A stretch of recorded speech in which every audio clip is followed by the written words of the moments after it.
firman Tuhan menjadi awal kita. Kita buka kitab kita dari kitab Kisah Para Rasul 10. Kisah Para Rasul bab 10. Yang pertama sampai ayat yang ke-8.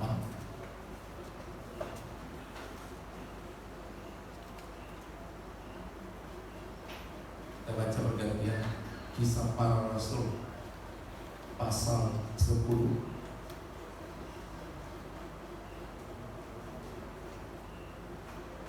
Yang pertama sampai ayat 8, nanti dilanjut dengan ayat 34 sampai 46. Kita mulai dari pasal 10 yang pertama. Saya mulai. Di Kaisarea ada seorang yang bernama Cornelius, seorang perwira pasukan yang disebut pasukan Italia.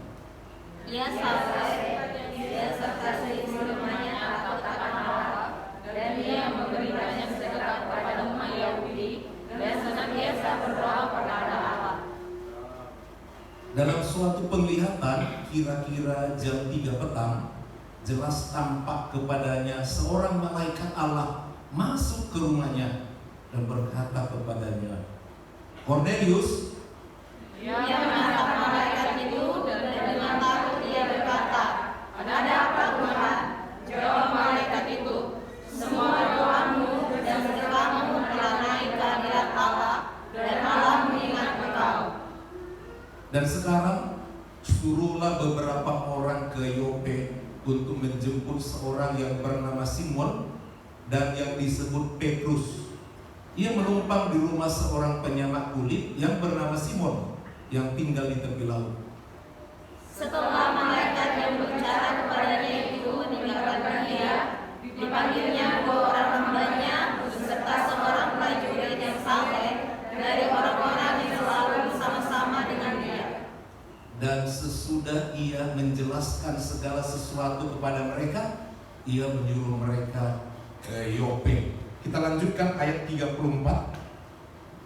Lalu mulailah Petrus berbicara, katanya, sesungguhnya aku telah mengerti bahwa Allah tidak membedakan orang.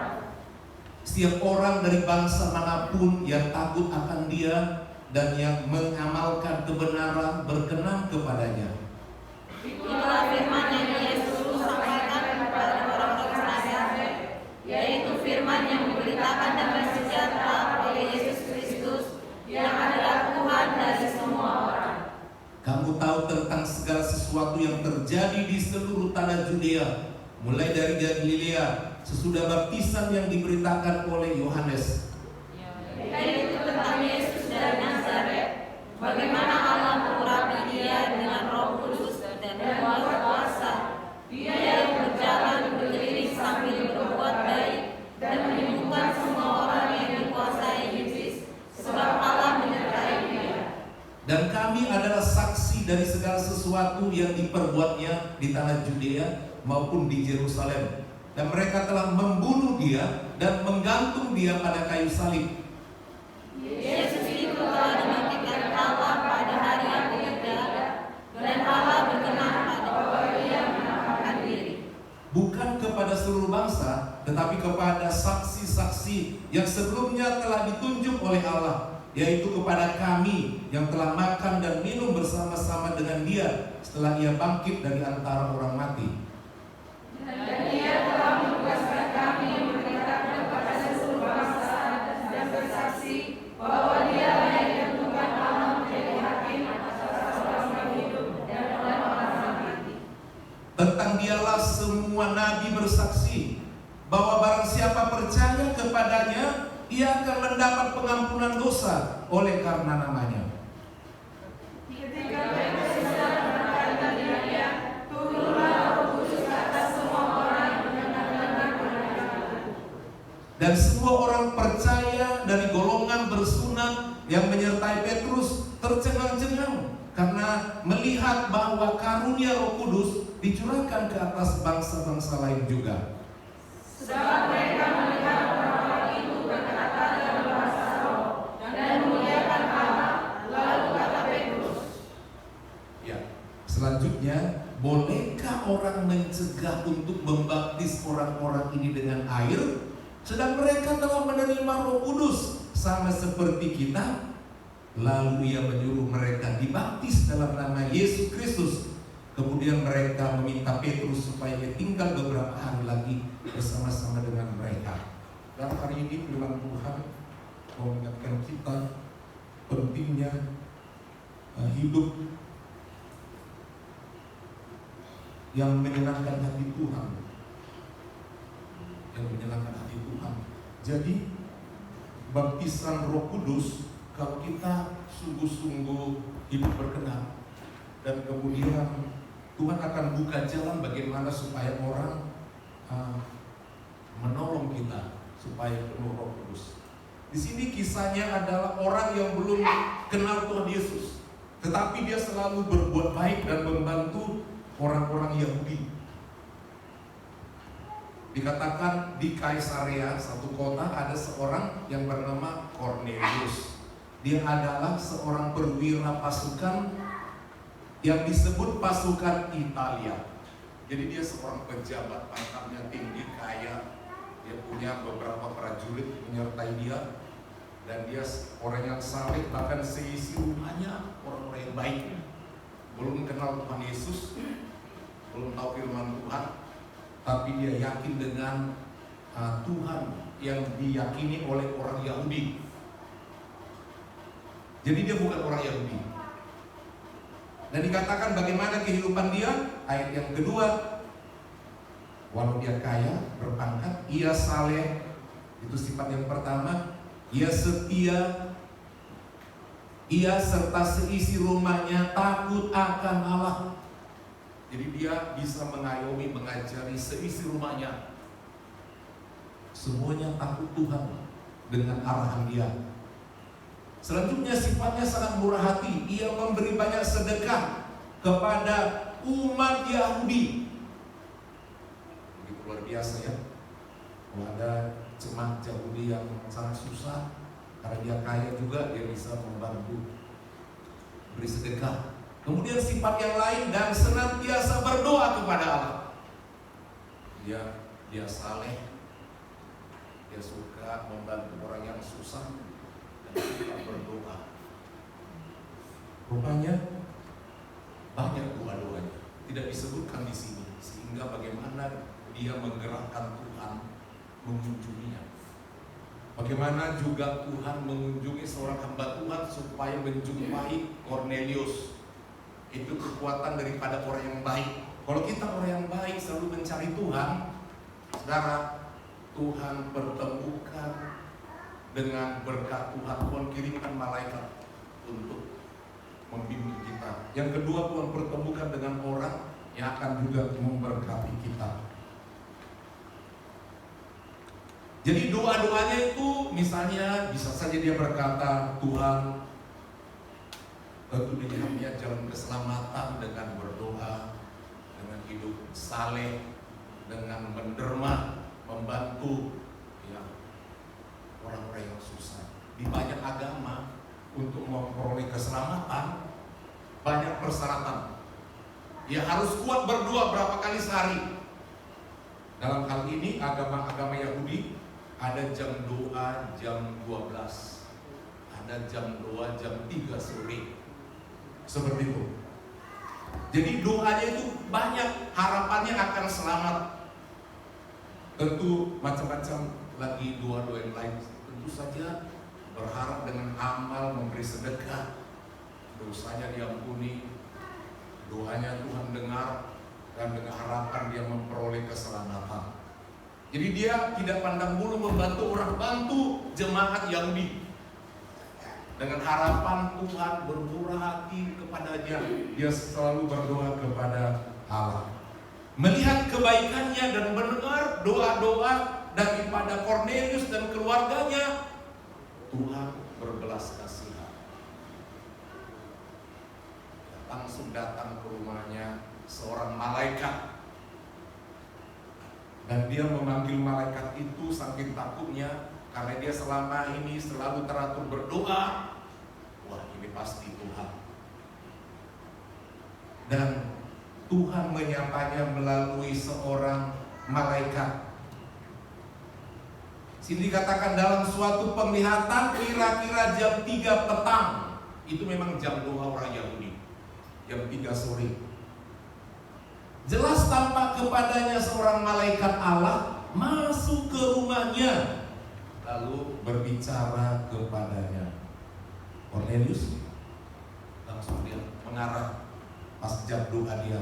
Ia menatap malaikat itu dan dengan takut ia berkata, dengan takut, karena dia tahu yang datang ini makhluk surgawi, gak seperti yang biasa. Bagaimana kemilaunya, bagaimana indahnya pada waktu dia ketakutan. Ada apa? Datang ke ruang doanya, ruang sembahyangnya. Ada apa? Tuhan? Dia bertanya, ada apa? Kira-kira siapa yang datang ini? Siapa engkau? Tuhankah? Seperti itu. Tapi penulis Kisah Para Rasul, yaitu Dr. Lukas, mengatakan itu adalah malaikat. Bagaimana respon daripada malaikat itu ketika dia disembah? Ada apa Tuhan? Jawab malaikat itu, semua doamu, semua doanya, entah berapa panjang daftarnya dan udah berapa tahun doa itu nggak tahu ya, berharap akan memperoleh keselamatan dan berkat-berkat yang lain. Semua list doa, ini bukan sekedar 10 malam. Semua doamu dikatakan. Selanjutnya dikatakan dan sedekahmu. Jadi saudara, kalau saudara berbuat sesuatu yang baik, itu Tuhan lihat. Apapun, baik dalam pekerjaan Tuhan, dalam menolong, dalam keaktifan bergereja, saudara, yang mempengaruhi dan yang menjadi berkat. Pemberian itu tidak sekedar uang, waktu saudara buat Tuhan, membantu pekerjaan Tuhan, tenaga, materi, waktu, dan lain sebagainya. Itu merupakan pemberian sesuai dengan apa yang ada pada kita. Jadi katakan semua sedekahmu atau pemberianmu, pengorbananmu, dikatakan naik ke hadirat Allah. Amin Bapak Ibu. Jadi dicatat itu, dan itu juga selain di bumi diberkati, nanti juga di akhirat, di surga, setelah ada pengadilan untuk menentukan di mana kita tinggal setelah kita tempat peristirahatan yang disebut dengan pangkuan Abraham atau Firdaus, itu kan baru beristirahat saja. Ketika Tuhan Yesus datang dan tubuh kita bangkit dari makam-makam, menyatulah tubuh kita ini setelah diperbarui oleh Tuhan dengan jiwa dan roh kita, menyatu. Kemudian ada masa pengadilan umum untuk menentukan membayar upah. Jadi sampai di hadirat itu, di hadirat Tuhan, di buku kehidupan, di buku kebaikan, sampai semuanya. Dan Allah mengingat engkau. Saudara, Tuhan gak mau mengingat-ingat tentang yang jelek-jelek, karena dia mau mencatat hal yang baik. Yang jelek-jelek ada petugas mencatat itu. Yang baik-baik yang Tuhan ingat. Saudara, lebih banyak yang baik atau yang tidak baik, saudara yang tahu. Tetapi Tuhan mengingat semua yang baik. Orang bisa melupakan atau enggak bilang terima kasih sama saudara ketika saudara berbuat baik, tapi Tuhan ingat. Itu enaknya saudara. Tuhan mengingat. Jadi sampai kehadiran Allah. Dan sekarang suruhlah beberapa orang ke Yope untuk menjemput seorang yang bernama Simon dan yang disebut Petrus, artinya Simon Petrus. Dia menumpang di rumah seorang penyamak kulit. Numpang dia tukang kulit ya. Bukan penyamak kulit atau pengrajin kulit yang membuat sepatu, tas dan lain sebagainya tadi pinggang dari kulit, bernama Simon. Dia numpang di situ. Itu Tuhan tahu kemana hamba Tuhan berada. Jadi Tuhan melihat semuanya. Oh, di sana Simon Petrus, dia lagi numpang di rumah orang. Oh, di sana ada Cornelius. Jadi suruh jemput hamba Tuhan itu. Nanti dia akan memberikan pertolongan kepada apa yang harus engkau perbuat. Sebab doamu itu nanti akan terjawab melalui dia. Bahwa bagaimana engkau akan selamat, bagaimana engkau akan diberkati, bagaimana kehidupanmu selanjutnya. Sehingga doa-doamu, harapan-harapanmu itu terpenuhi melalui nanti firman Tuhan yang disampaikan oleh Petrus. Pergilah, satu perwira atau prajurit dan dua pembantunya berjalan ke daerah pantai, daerah tepi laut. Dan ketika kira-kira mau jam 12, sudah dekat dengan rumah Simon si penyamak kulit, Simon Petrus. Kalau saudara baca, tidak sempat kita baca seluruhnya. Simon Petrus mau berdoa jam 12 siang. Nah, itu jam doa orang Yahudi. Nah, dia jam 3.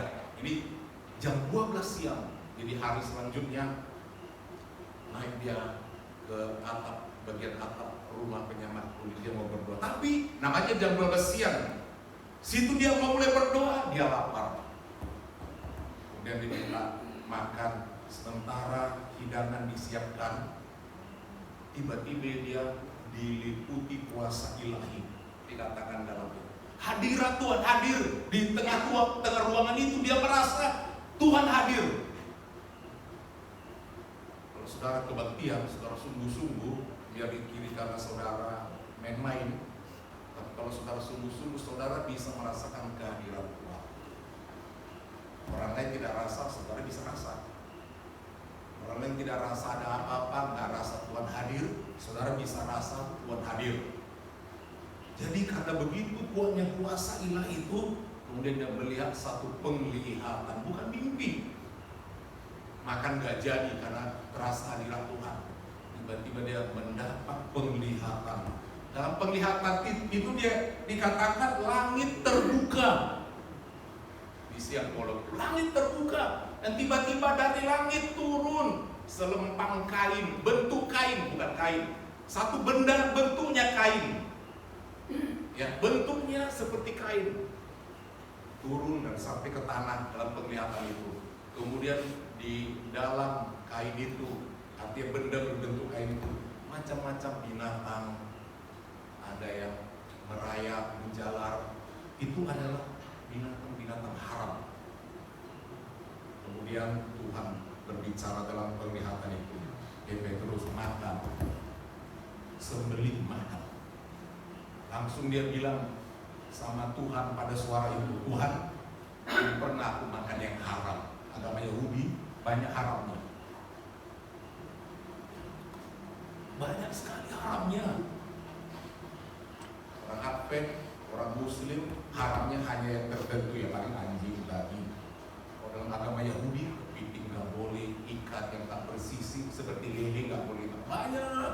Jadi kalau dikatakan mereka mau ikut Taurat, nggak juga.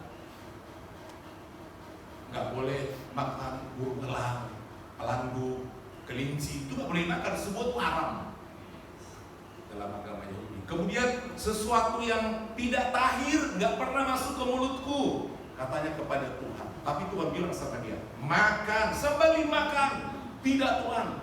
Sampai 3 kali sembelih makan, tidak Tuhan. Akhirnya hilang penglihatan itu.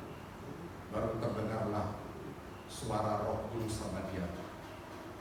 Lihat di bawah ada menunggu 3 orang. Temui dia dan ikuti dia.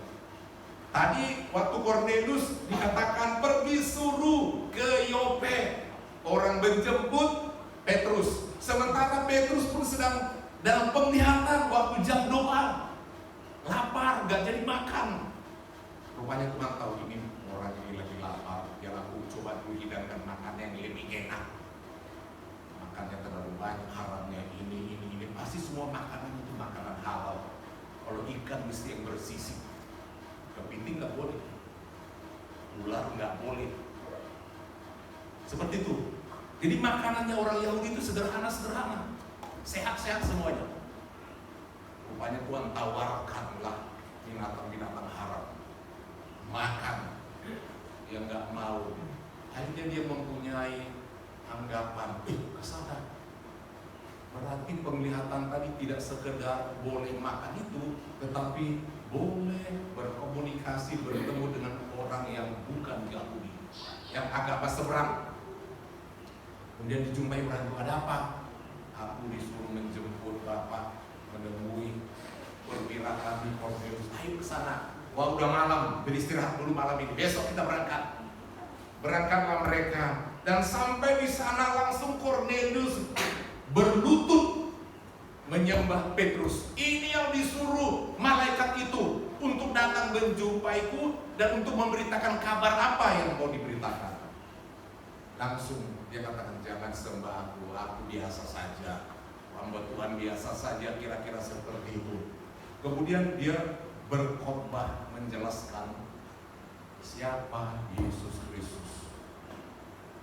Dijelaskannya bahwa kami adalah saksi daripada Yesus Kristus, dialah yang ditentukan Allah menjadi hakim di sebuah makhluk hidup, sebuah manusia yang apapun kepercayaannya, baik maupun jahat orangnya, harus berhadapan dengan Yesus. Sudah ditentukan Allah Bapa di sorga, dia jadi hakim. Tentu dia kaget, rupanya aku nanti harus berhadapan dengan orang yang mereka ceritakan ini Yesus. Aku selama ini hanya sekedar berdoa, ya Allah, terima doaku, terima persembahanku, terima semua amal baikku yang udah sedekahkan ini. Rupanya nggak bisa itu sampai ke surga. Harus terima Yesus seperti saudara. Jadi khotbahnya cukup panjang. Dialah yang ditangkap, disalibkan, dan digantung, dia mati, dia dikuburkan, dia bangkit, dia menampakkan diri. Dan selanjutnya dia ditentukan oleh Allah menjadi hakim. Dia pun ketakutan. Dan karena seriusnya mereka mendengar firman Tuhan, karena seisi rumahnya, keluarganya, semua familinya orang saleh, mau datang besok ada seorang utusan Tuhan, mari datang semua ke rumah, jangan ada yang tidak tinggal di sini. Kita dengar pesan Tuhan melalui hamba Tuhan itu. Disampaikan pesan itu, semua ketakutan, semua mengaminkan firman Tuhan itu. Yesus Tuhan, dia adalah hakim. Dan ketika pemberitaan itu diberitakan dengan luar biasa, dikatakan turunlah Roh Kudus ke atas mereka. Luar biasa. Kisah 10 ayat 44 yang telah kita baca tadi. Ketika Petrus sedang berkata demikian, itu yang tadi itu tentang Yesus. Ayat 43, tentang dialah semua nabi bersaksi bahwa barang siapa percaya kepadanya, itu kepada semua nabi, perjanjian lama, perjanjian baru, semua, termasuk Yohanes, dia hidup, Yohanes Pembaptis hidup perjanjian lama dan perjanjian baru. Tentang dialah semua nabi bersaksi bahwa barang siapa percaya kepadanya, kepada Yesus, ia akan mendapat pengampunan. Luar biasa. Langsung dia berpikir, aduh, sungguh doaku didengar Tuhan ya, tapi harus kemana Tuhan yang mana? Rupanya harus ke Yesus Kristus yang telah ditentukan menjadi hakim. Kita bersyukur hakim yang menentukan hidup mati, masuk surga Tuhan kita. Kita mohon pengampunan dosa kepada Dia, kita pasti diselamatkan. Karena dialah tempat tujuan kita, mohon ampun. Tidak cukup dengan amal saleh perbuatan kita, tapi oleh darah Yesus, melalui pengampunannya, melalui iman percaya Dia. Sebab jelas dengan ayat ini katakan, supaya saudara jangan pernah tinggalkan Tuhan Yesus. Ketika Petrus sedang berkata demikian, semua mereka menerima firman Tuhan itu. Turunlah Roh Kudus tanpa doa 10 malam. Karena mereka begitu yakin. Jadi saudara kalau mau menerima Roh Kudus, mesti ada kepercayaan. Mesti ada.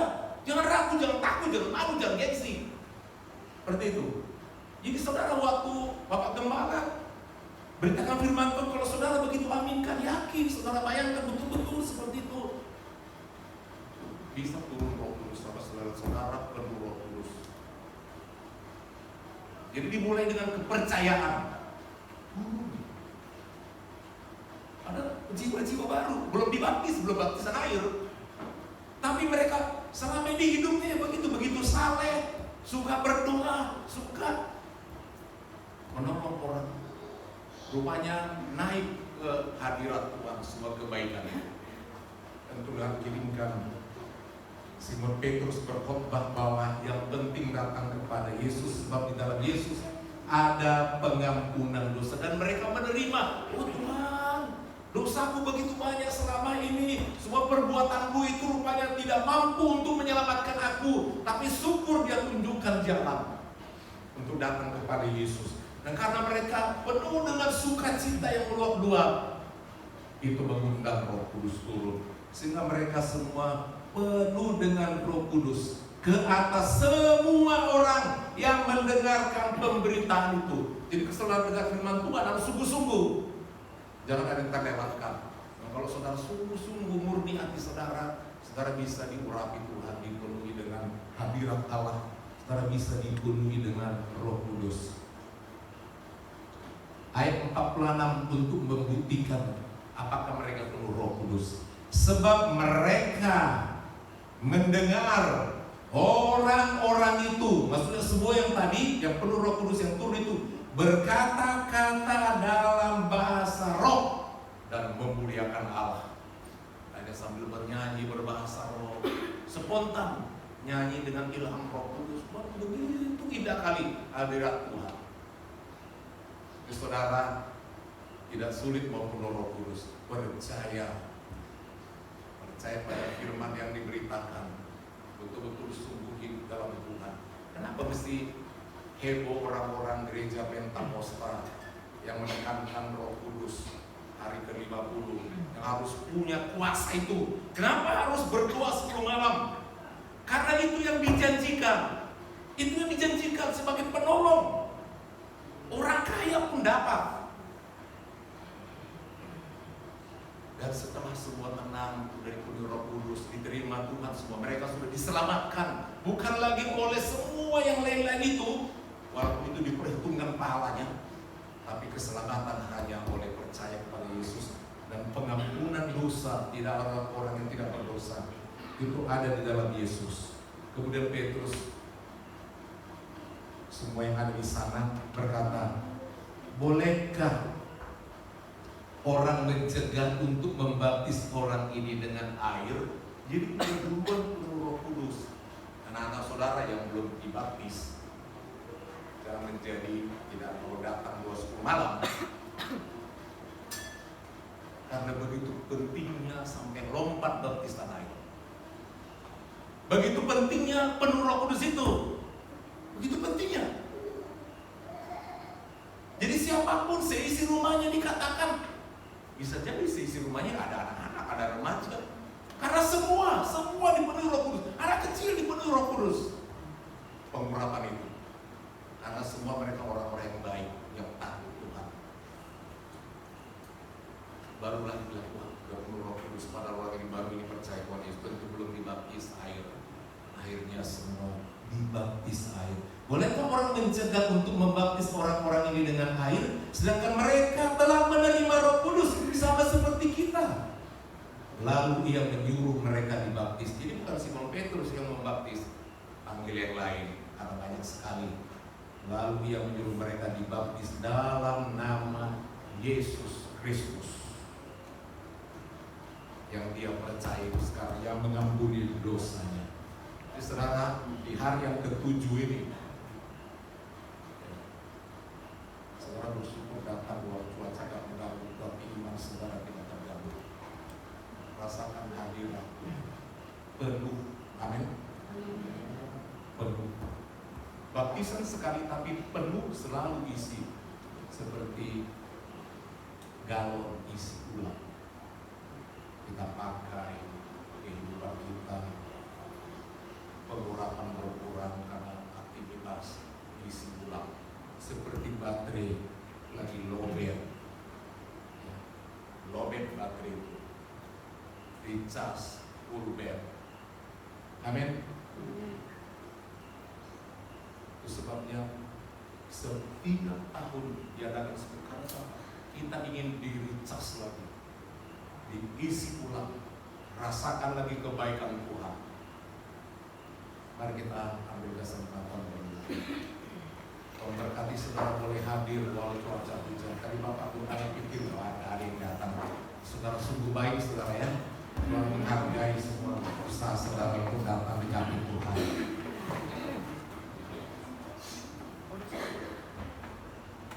Mari bersungguh-sungguh saudara. Orang yang tidak percaya saja mendapat kasih karunia. Mereka dilawat Tuhan. Mereka kirimkan hamba Tuhan menjelaskan Alkitab firman Tuhan. Mereka takut bahwa Yesus hakim. Ya, Yesus hakim.